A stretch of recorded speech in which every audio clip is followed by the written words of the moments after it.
It's that time of year again, a time when millions of men take on the challenge known as No Nut November. But here's the real question. Is abstaining from ejaculation for an entire month actually beneficial for your health? I'm Dr. Elena, a board-certified urologist and pelvic surgeon, and today we're going to take a closer look at the science behind semen retention. What really happens inside your body when you abstain, how long those effects last, and whether this popular trend is truly as transformative as some claim it to be. At its core, semen retention is the deliberate act of refraining from all forms of ejaculation. This includes sex, masturbation, any form of sexual release. And once November rolls around each year, many participate in this self-imposed 30-day challenge that originally took off from a Reddit post back in 2011 and has since become somewhat of a global phenomenon. Now, let me be perfectly clear. My goal today isn't to encourage or discourage anyone from participating. If you're engaging in this challenge out of curiosity or for psychological, spiritual, or even self-discipline reasons, and those motivations are yielding positive experiences, then you're absolutely entitled to continue. However, the purpose of this discussion is to clear up the biological misconceptions surrounding this practice, many of which are simply not grounded in science. Claims like semen retention drastically boosts testosterone, improves fertility, or creates explosive increases in ejaculate volume are widely circulated. But what does actual research have to say? Let's begin with testosterone, arguably the most discussed hormone in the context of semen retention. So far, the scientific literature on this is extremely limited. We have only 2 small-scale studies worth noting, one including just 10 men and another slightly larger with 29 participants. The first study observed a modest increase in testosterone levels after 3 weeks of abstinence. But here's the crucial caveat. These were young, healthy men who knew they'd be watching erotic content and masturbating at the end of the trial period. That anticipation of sexual reward isn't just a mental phenomenon. It directly stimulates the hypothalamic pituitary gonadal (HPG) axis in the brain.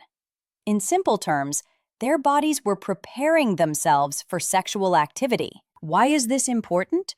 Because the anticipation of a reward, especially a sexual one, leads to neuroendocrine changes. That means any short-term testosterone boost seen here likely had less to do with semen retention and more to do with the brain gearing up for impending sexual stimulation. The second study found a temporary spike in testosterone after about 7 days of abstinence. But that spike didn't last.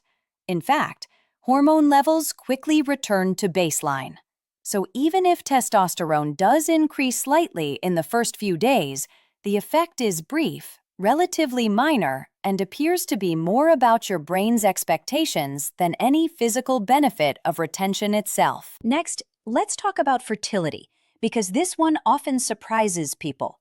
The myth is that the longer you abstain, the more fertile or potent your sperm becomes. In reality, the opposite tends to be true. After about 5 to 7 days of abstinence, multiple peer-reviewed studies have shown measurable declines in sperm quality.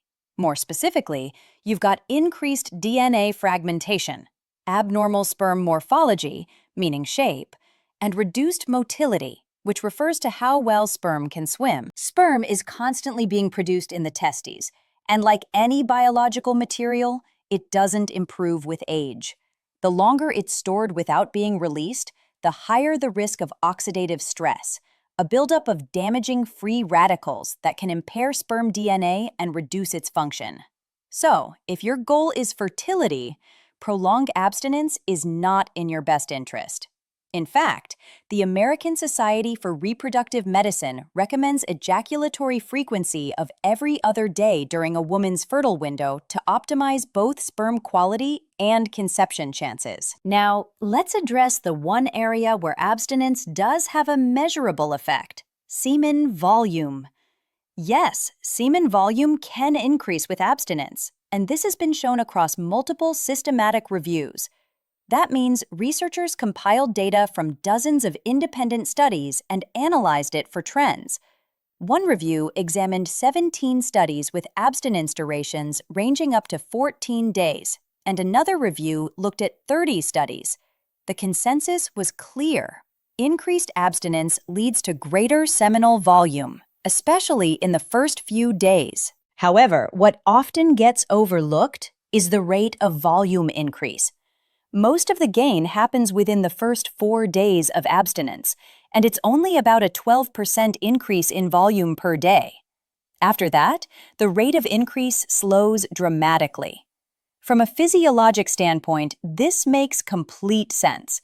Your body does not allow unneeded fluids, especially biologically active ones, to accumulate without limit. In fact, once your reproductive system senses there's excess or unused seminal fluid, it begins reabsorbing components of it, including proteins, enzymes, and even sperm back into the body for recycling. This is a natural homeostatic process. Additionally, after prolonged retention, your chance of experiencing involuntary ejaculation, commonly known as a nocturnal emission or wet dream, increases significantly. This is your body's built-in reset mechanism, controlled autonomously by the brain. It's not a sign of weakness or mental failure. It's simply biology doing its job. Many participants in this challenge wrongly internalize guilt when this happens, often triggered by external pressure from online communities. But here's an important truth. You don't control your autonomic nervous system during sleep. Having a wet dream is a normal, healthy, physiological occurrence, especially when semen has been building up for days. So, what can we take away from this? If your primary goal is to optimize either semen volume or sperm quality, the ideal window is typically between 3 to 5 days of abstinence, not 30. Longer than that, you're either reabsorbing key components or triggering a nocturnal release. And for couples trying to conceive, engaging in intercourse every other day around the window of ovulation is the gold standard for both volume and sperm vitality.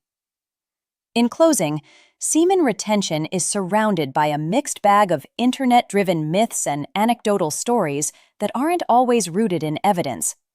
Will abstaining for 30 days give you superpowers, sharpen your brain, or skyrocket your manhood? The science says no. Could it give you a modest bump in semen volume for a few days? Sure, but your body's physiology has built-in limits, and exceeding those limits doesn't result in added benefit. It can actually produce diminishing returns. So whether you're joining No Nut November to challenge yourself, explore discipline, or simply be part of a community, go ahead. But now you're doing it with accurate information about what's actually happening in your body. And remember, real empowerment comes not from misinformation, but from understanding the truth. If you found this helpful and you're ready to take your sexual health seriously, backed by facts, not fiction, join me weekly as we uncover what most health professionals won't talk about. Because at the end of the day, your well-being matters. You matter. Take care of yourself. You're worth it.